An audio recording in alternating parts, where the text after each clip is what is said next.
Taj Mahal visit ചെയ്യുമ്പോൾ നോക്കേണ്ട 5 കാര്യങ്ങൾ. നമ്പർ 1, വെള്ളിയാഴ്ച താജ്മഹൽ കാണാൻ പോകരുത്. വെള്ളിയാഴ്ച ടിക്കറ്റ് ലഭിക്കൂല. നമ്പർ 2, താജ്മഹലിൻ്റെ ഉള്ളിലേക്ക് പ്രവേശിക്കാനുള്ള ടിക്കറ്റ് ഓൺലൈനായിട്ടും കിട്ടും, അല്ലാതെ അവിടുന്ന് നേരിട്ട് എടുക്കാനും പറ്റും.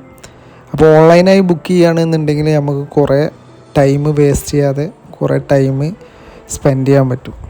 പിന്നെ താജ്മഹലിൻ്റെ ടിക്കറ്റിന് 250 രൂപയാണ് വരുന്നത്. മൂന്നാമത്തെ കാര്യം എന്താണെന്ന് ചോദിച്ചാൽ രാവിലെ പോയാണ്ട് സൺസെറ്റ് കാണുമ്പോൾ വളരെ മനോഹരമാണ് സൺസെറ്റ് കാണാൻ.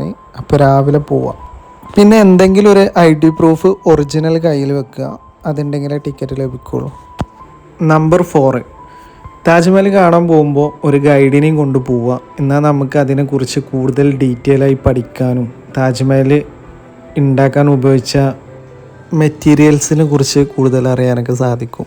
നമ്പർ 5, മാക്സിമം ഫോട്ടോസും വീഡിയോസൊക്കെ എടുക്കുമ്പോൾ ലോങ് ഷൂട്ട് എടുക്കുക.